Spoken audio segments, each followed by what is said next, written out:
우리 하나님 말씀을 봉독하겠습니다.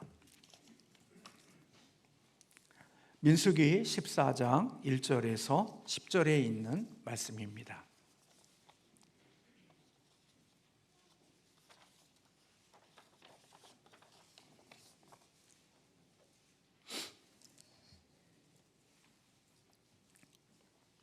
우리 다 같이 함께 합독하겠습니다. 온 회중이 소리를 높여 부르짖으며 백성이 밤새도록 통곡하였더라. 이스라엘 자손이 다 모세와 아론을 원망하며 온 회중이 그들에게 이르되 우리가 애굽 땅에서 죽었거나 이 광야에서 죽었으면 좋았을 것을 어찌하여 여호와가 우리를 그 땅으로 인도하여 칼에 쓰러지게 하려 하는가? 우리 처자가 사로잡히리니 애굽으로 돌아가는 것이 낫지 아니하랴. 이에 서로 말하되 우리가 한 지휘관을 세우고 애굽으로 돌아가자 하며 모세와 아론이 이스라엘 자손의 온 회중 앞에서 엎드린지라. 그 땅을 정탐한 자 중 눈의 아들 여호수아와 여분네의 아들 갈렙이 자기들의 옷을 찢고 이스라엘 자손의 온 회중에게 말하여 이르되 우리가 두루 다니며 정탐한 땅은 심히 아름다운 땅이라. 여호와께서 우리를 기뻐하시면 우리를 그 땅으로 인도하여 들이시고 그 땅을 우리에게 주시리라. 이는 과연 젖과 꿀이 흐르는 땅이니라. 다만 여호와를 거역하지는 말라. 또 그 땅 백성을 두려워하지 말라. 그들은 우리의 먹이라. 그들의 보호자는 그들에게서 떠났고 여호와는 우리와 함께 하시느니라. 그들을 두려워하지 말라 하나 온 회중이 그들을 돌로 치려 하는데 그때 여호와의 영광이 회막에서 이스라엘 모든 자손에게 나타나시니라. 아멘. 여러분이 잘 아는 비유가 있습니다. 여기에 컵에 물이 있는데요, 우리 좀 준비하시는 집사님이 좀 인색해서 물을 3분의 2 정도 이렇게 채워놨습니다. 제가 반절의 물이 남았습니다.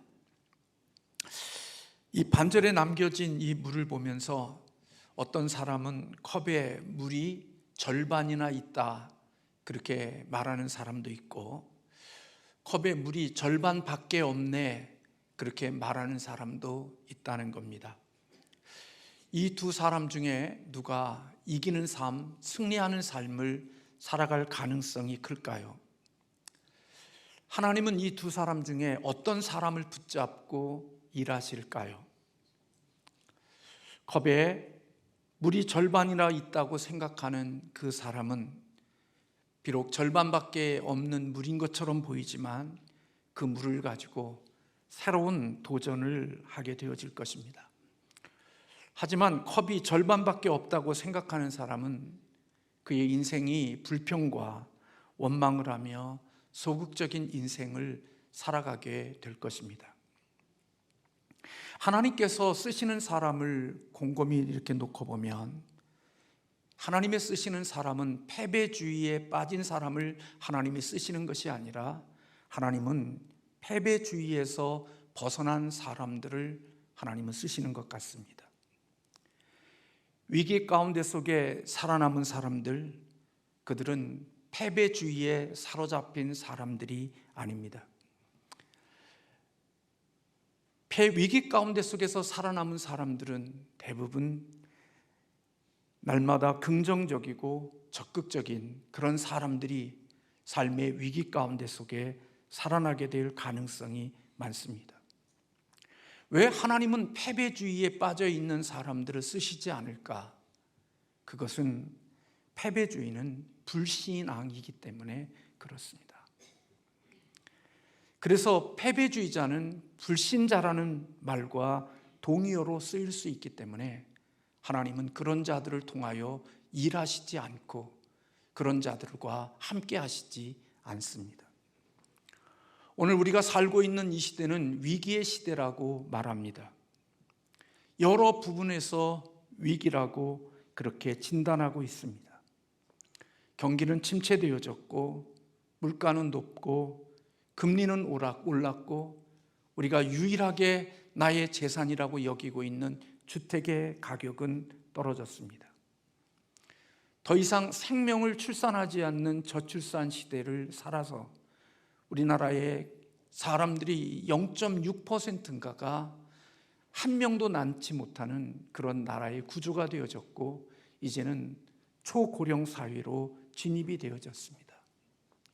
미래를 예측하고 미래를 예상하는 사람들은 우리 대한민국의 미래는 참으로 어둡고 캄캄할 것이라고 예상하고 있습니다.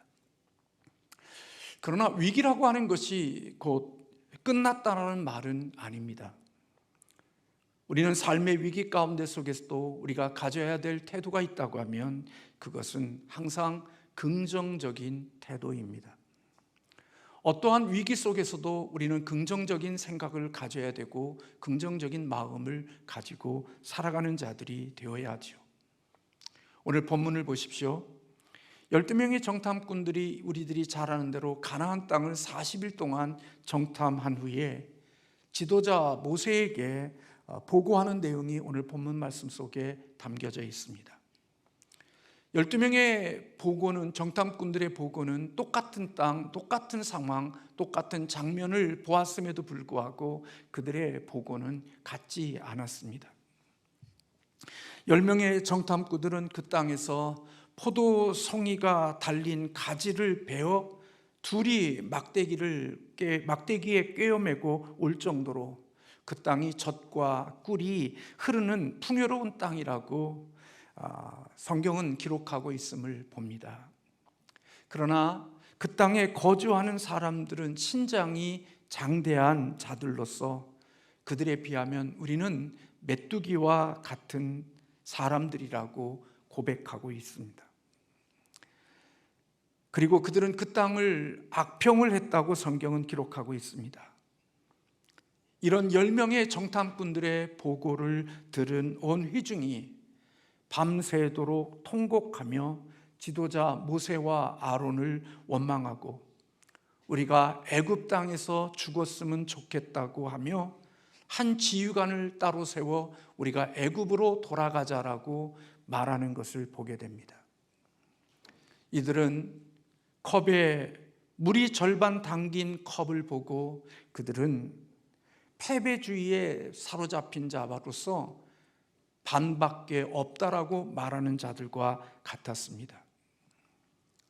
그러나 이들과는 다른 보고를 한 사람이 있습니다.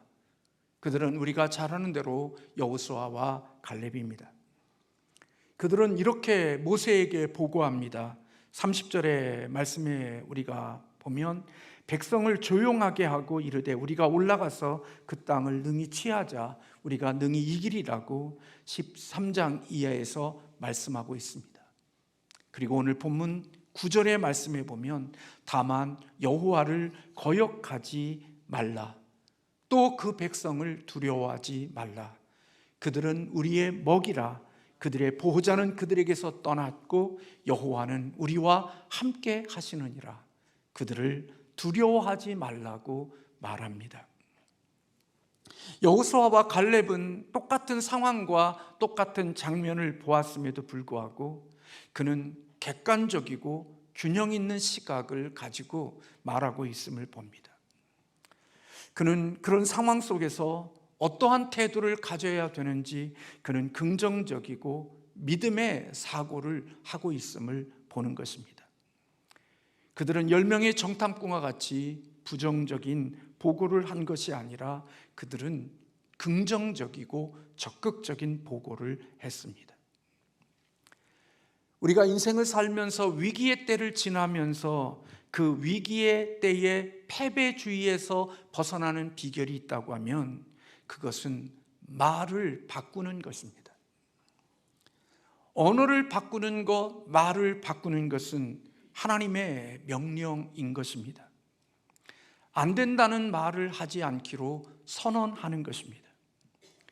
그렇다고 해서 무조건 된다라고 소리치라는 것도 아닙니다. 어려운 것은 사실이지만 우리가 위기 가운데 있지만 그곳에 하나님이 계시기 때문에 문제가 없다고 말할 줄 아는 것, 그게 믿음을 가진 사람들의 언어인 것입니다.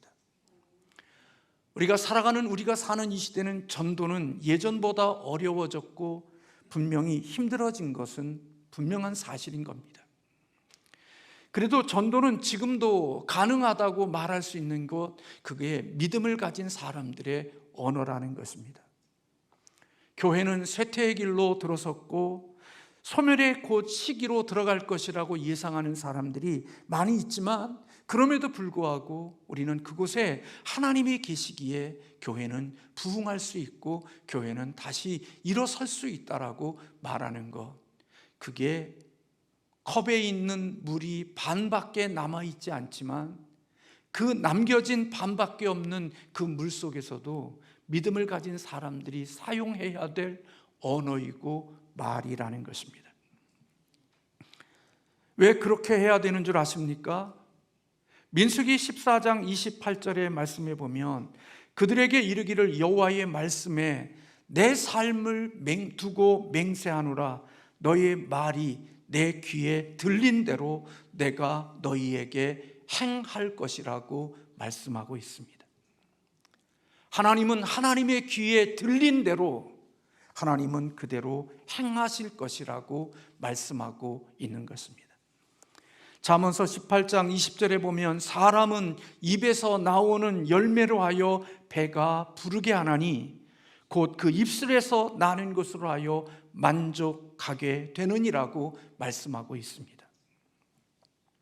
하나님은 우리가 말하는 대로 듣고 들려진 그대로 행하시는 분이라고 말씀하고 있고, 우리는 그 입술에서 나오는 것으로 우리의 인생이 만족하게 되어진다는 것입니다. 탈무드에 이러한 이야기가 있습니다.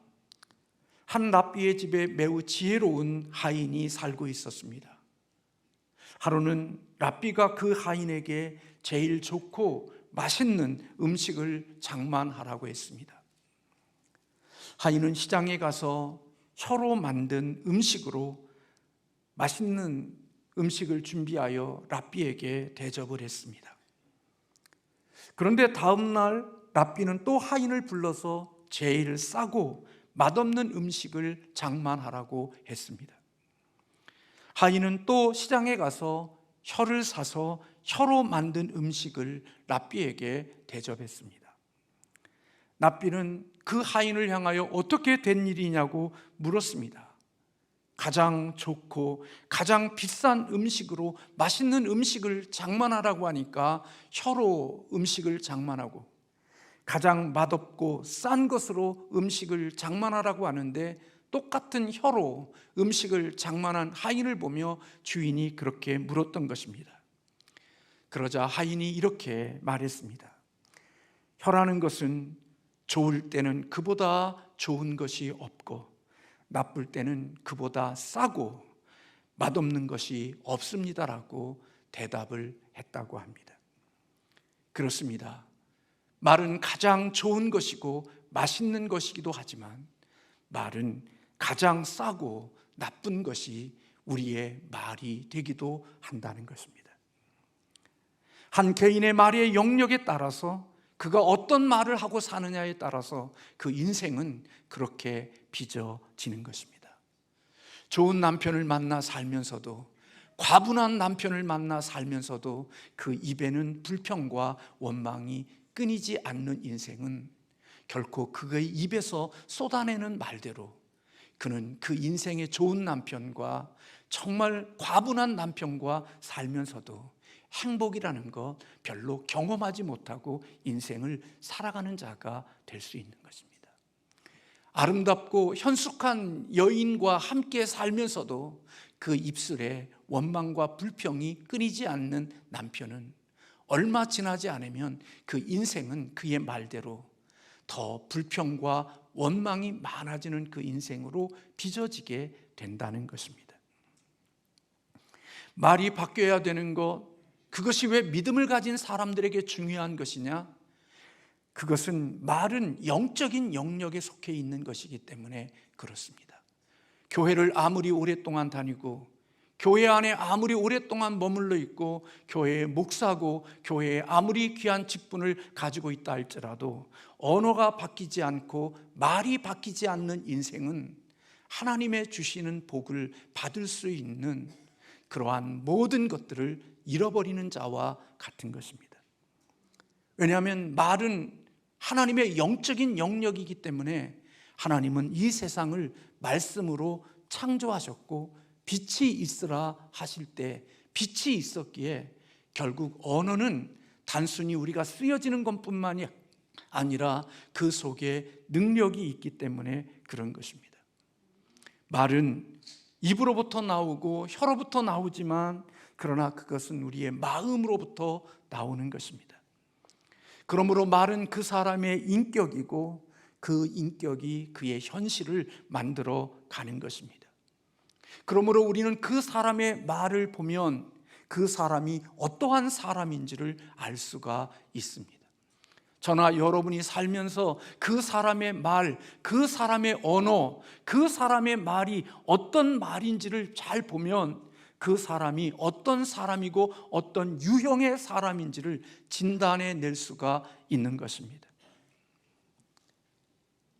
하나님과의 좋은 관계를 형성하고 살아가는 사람들, 하나님과 형통한 관계를 맺고 살아가는 사람들의 특징이 있습니다. 그것은 그 사람의 말을 보면 하나님과 어떤 관계를 맺고 살아가고 있는지를 알 수가 있습니다. 하나님을 사랑하는 사람들, 하나님과 좋은 관계를 맺고 살아가는 사람들은 하나님의 말씀을 무시하지 않고 하나님의 말씀 앞에 언제나 긍정적으로 반응하는 사람들이 하나님과 좋은 관계를 맺고 살아가는 자들입니다. 여러분들이 서로 살아가면서 좋은 관계를 맺고 살아가는 사람들이 어떤 사람인가를 보십시오. 여러분이 어떤 위치에 있든지 여러분의 말을 무시하거나 아이들로 말로 내가 하는 말을 쌩까는 사람과 여러분이 좋은 관계를 맺고 있는지, 여러분들의 하는 말들에 대하여 깊은 관심을 가지고 경청하고 그 말을 마음에 두고 사는 사람과 좋은 관계를 맺고 있음을 여러분들이 보게 될 것입니다. 다시 말하면 하나님과의 좋은 관계를 맺고 사는 사람들은 하나님의 말씀 앞에 무시하거나 하나님의 말씀을 외면하고 살아가는 사람들은 하나님과의 좋은 관계 속에 있는 사람이 되지 못합니다. 하나님과 좋은 관계를 맺는 사람, 하나님과 친밀한 관계 속에 살아가는 사람들은 대부분 하나님의 말씀 앞에 긍정적으로 반응하고 그 말씀을 잘 들으며 그 말씀 앞에 순종하며 사는 사람이 대부분 하나님과 좋은 관계를 맺고 사는 사람입니다. 부부간에 살면서도 자기가 잘났다고 생각하고 남편의 말을 무시하고 남편의 말을 마음에 두지 않고 살아가는 사람, 그들은 실질적으로 부부로 살아가고 있지만 서로 관계가 좋은 관계도 되지 못할 뿐만 아니라 사랑받고 있지 못함을 시간이 지나면서 느끼게 되어질 것입니다. 사랑받지 못함이 남편에게 있는 것이고 아내에게 있는 것처럼 생각하지만 실질적으로는 내가 남편의 말을, 아내의 말을 무시하고 마음에 두고 살지 않고 있는 그 행동 자체가 부부의 관계를 더 복되고 아름답게 만들지 못하는 원인이 되어지고 있음을 깨닫지 못하고 자기 잘난 맛으로 살아가는 사람들이 많이 있음을 보게 됩니다. 그러므로 하나님께서 이기게 하시는 사람들, 하나님이 승리케 하시는 사람들, 그들은 하나님의 말씀을 무시하지 않는 사람들입니다. 그래서 여호수아와 갈렙은 하나님이 그 땅을 우리에게 주셨다는 것, 하나님이 우리를 그곳에 이기게 하셨다는 것, 하나님이 우리에게 주셨다는 그 하나님의 말씀을 여호수아와 갈렙은 마음에 두고 산 사람인 것입니다. 그것이 하나님과의 좋은 관계인 것입니다. 여러분들이나 저나 예수 그리스도를 믿고 신앙생활하면서 하나님의 말씀 앞에 조금도 순종하거나 그 말씀 앞에 내 마음을 두지 않고 살아가는 사람치고 믿음이 좋은 사람이 될 수가 없습니다. 그 사람은 하나님과의 관계가 좋을 수가 없습니다. 하나님과의 관계가 좋지 않은데 어떻게 하나님이 그에게 좋은 것을 주실 수 있고, 하나님의 관계가 좋지 않는 그에게 하나님께서 어떻게 승리의 삶을 허락해 주시겠습니까? 결코 그와 같은 삶을 통해서는 하나님의 주시는 아름다운 복이 있을 수가 없는 것입니다. 또 하나, 하나님께서 승리하게 하시는 사람들은 늘 생각을 바꾸며 사는 사람들인 것입니다. 생각을 바꾸기 위해서는 하나님의 일하시는 방법을 되새겨 볼 줄 알아야 됩니다. 생각은 그냥 바뀌어지는 게 아니라 믿음에서부터 생각이 바뀌는 것입니다. 하나님의 일하시는 방법, 하나님이 이 땅에서 주권적으로 일하시는 방법은 인간의 상식과 인간의 이성에 갇혀서 일하시는 분이 아니라, 하나님은 상식을 넘고 이성을 넘어 일하시는 하나님이라는 믿음이 있어야 우리의 생각을 바꿀 수가 있는 것입니다. 생각이 바뀌지 않는 사람은 늘 계산적이고 합리적인 일에 자신의 삶을 살아가죠.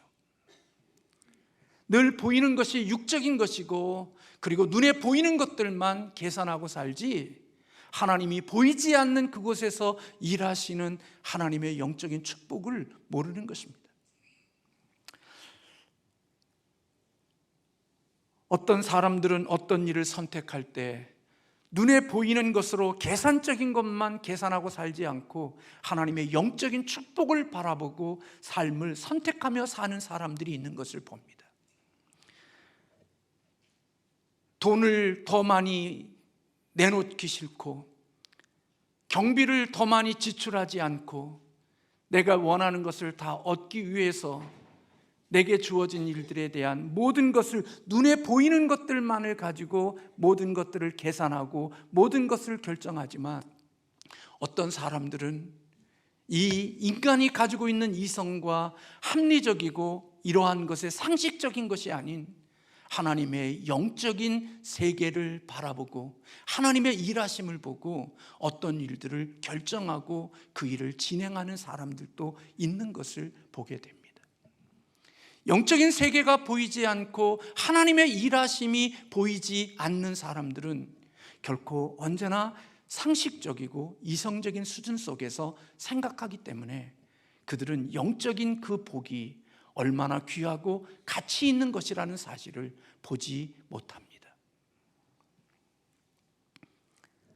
그러나 여러분, 믿음은 바로 우리가 생각하는 이것을 바꾸게 하는 것이 바로 믿음인 것입니다.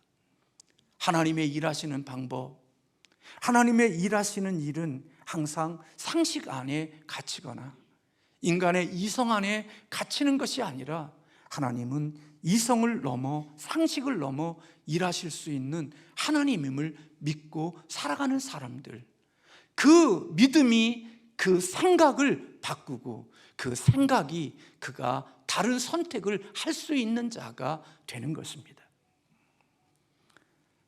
하나님은 위기 속에 아무런 일도 행하시지 못하는 무능하고 힘이 없는 분이 아니라, 우리 하나님은 위기 속에서도 일하실 수 있는 하나님이라는 믿음을 가지고 있을 때 하나님은 그 속에서도 하나님의 놀라운 일들을 이루실 수 있음을 보게 되어지는 것입니다.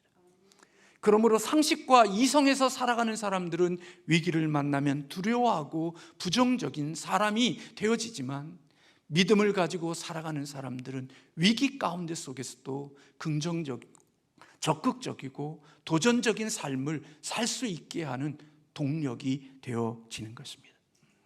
다윗은 시편 24편 4절에서 내가 사망의 음침한 골짜기로 다닐지라도 해를 두려워하지 않을 것은 주께서 나와 함께 하심이라. 주의 지팡이와 막대기가 나를 안위하시나이다. 그렇게 고백했습니다. 우리의 인생 가운데 속에 사망의 음침한 골짜기를 지나는 날들이 있지만 그 가운데 속에서도 안전할 수 있다고 생각했던 것이 다윗의 믿음입니다. 누구 때문에? 하나님이 함께 계시기 때문에. 아무 무대뽀로 무작정 담대한 마음을 가지는 것이 아니라 하나님이 우리와 함께 계시기에 그 믿음 속에서 우리는 긍정적이고 적극적이고 도전할 수 있는 사람이 되어질 수 있다는 것입니다. 그러므로 하나님이 함께 하시면 우리는 승리할 수 있고 안전할 수 있다는 확신을 가지고 살아가는 사람, 그들이 바로 믿음의 사람인 것입니다. 그런 의미에서 볼 때 그리스도인은 정답지를 갖고 있지 않으면서도 인생을 살아가는 사람들이 그리스도인인 것입니다. 세상 사람들은 정답이 없으면 움직이지 않습니다.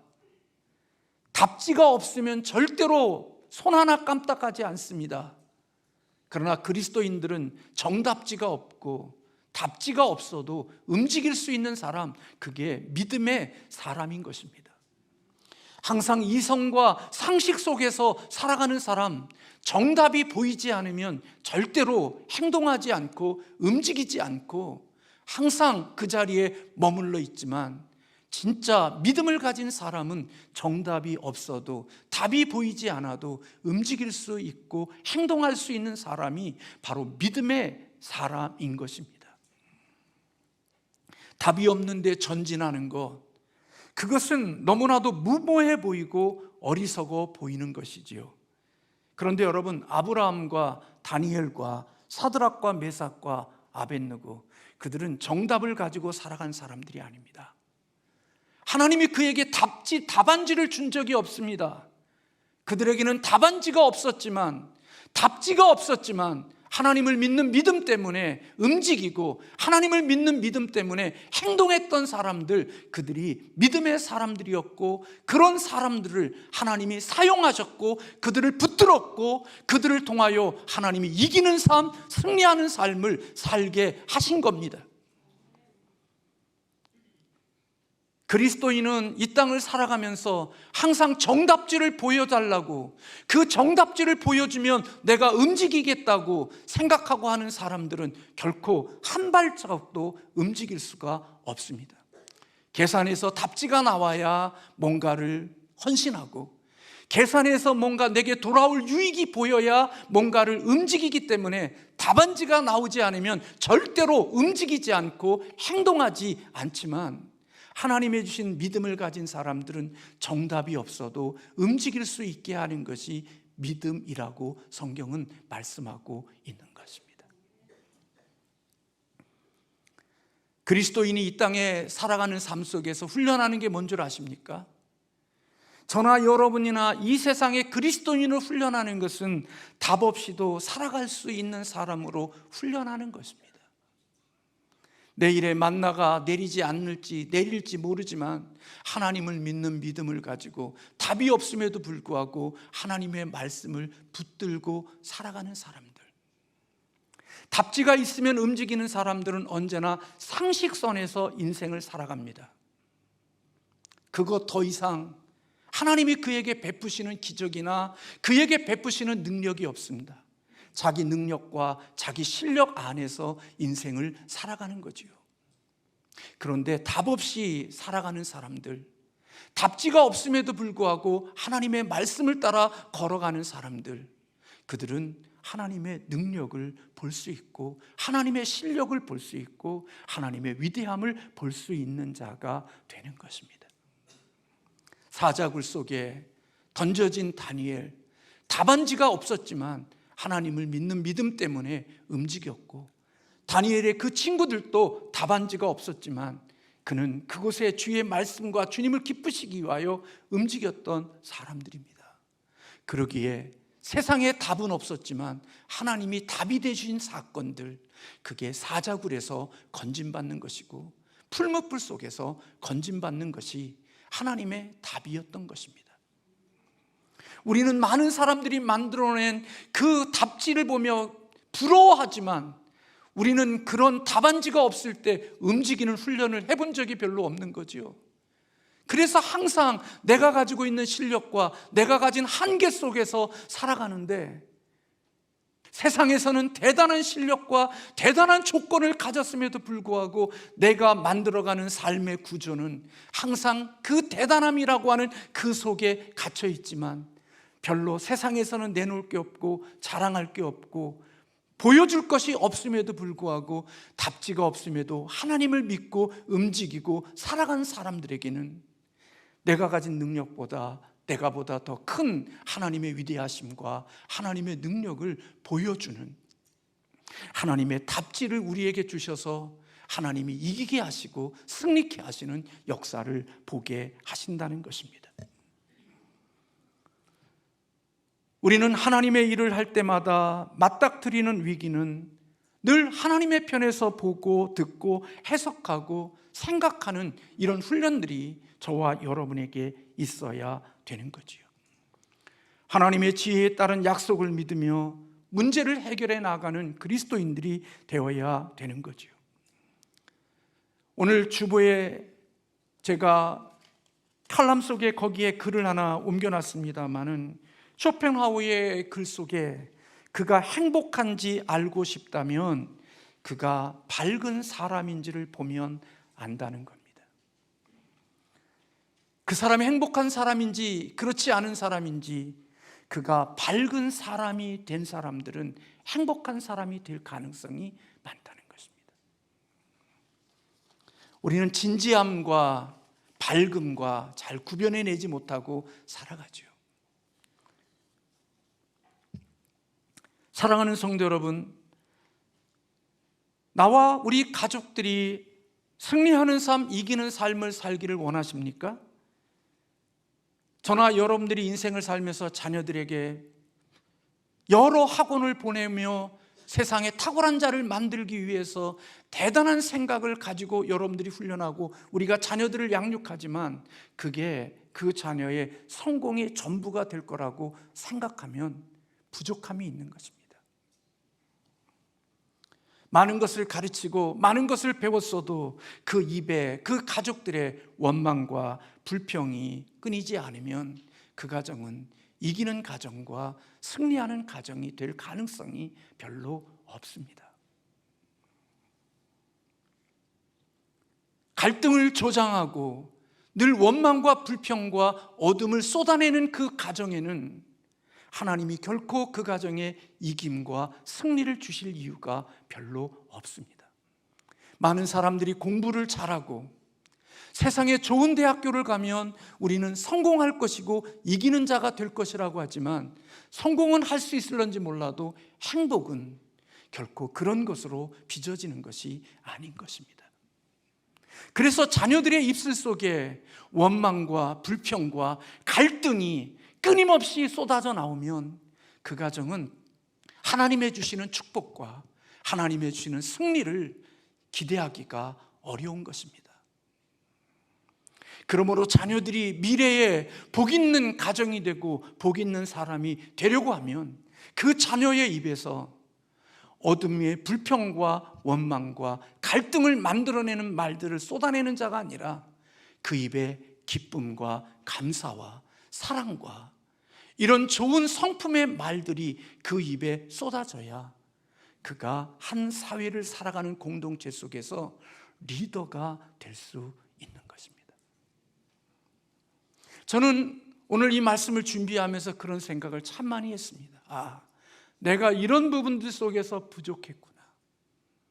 많은 사람들이 돈이 있고 좋은 지식을 가지고 있고 세상에 많은 것을 가지면 그게 그 자녀의 행복이라고 생각하지만 아닙니다. 돈 많이 가지고 있고 좋은 직장 다니면서도 항상 그 입에 원망과 불평과 투덜거림과 갈등을 야기하는 사람을 통해서는 그 가정의 행복이라는 것은 하나님이 이기게 하시고 승리케 하시는 삶은 그 가정 속에 세워지지가 않습니다.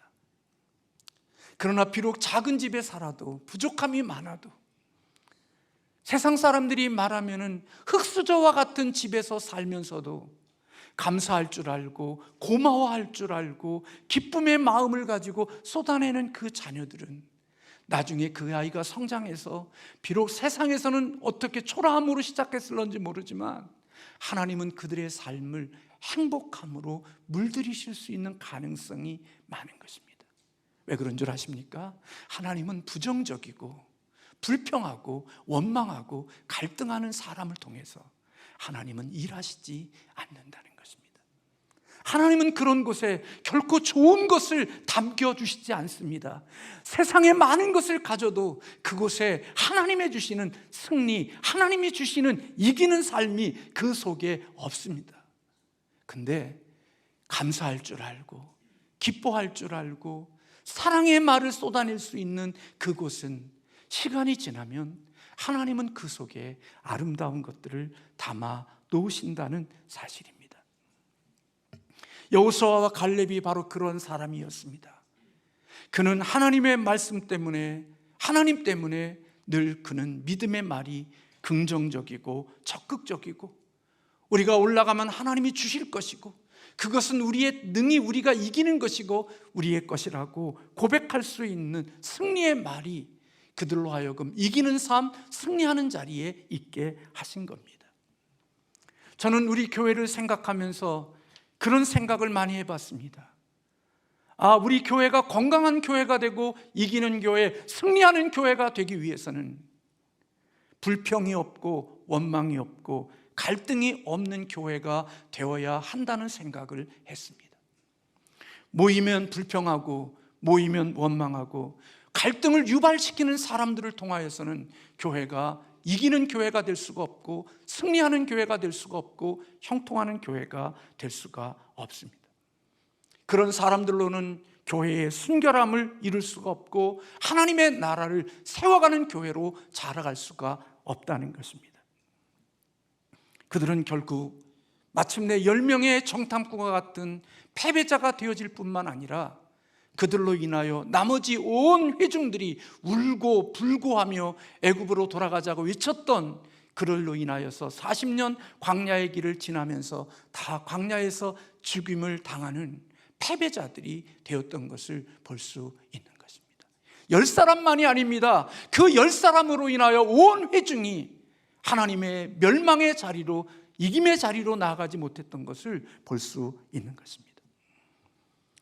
그러므로 여러분, 인생에서 승리하는 사람, 인생에서 이기는 사람이 되기 위해서는 하나님을 믿는 믿음 안에서 여호수아와 갈렙과 같이 긍정적이고 소망적이고 희망적인 언어를 사용할 수 있는 믿음의 사람들이 되어지기를 주님의 이름으로 축원합니다.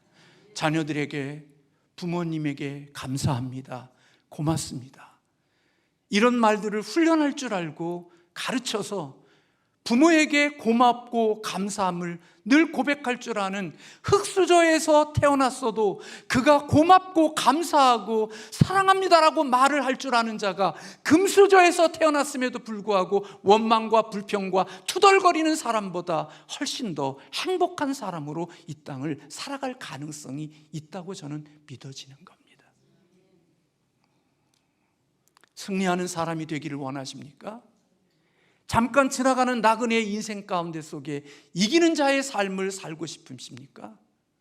모여서 쑥덕쑥덕거리고 불평하고 원망거리고 투덜거리고 남 험담하고 그런 인생은 결코 하나님의 복 있는 인생이 될 수가 없고 행복한 인생이 될 수 없습니다.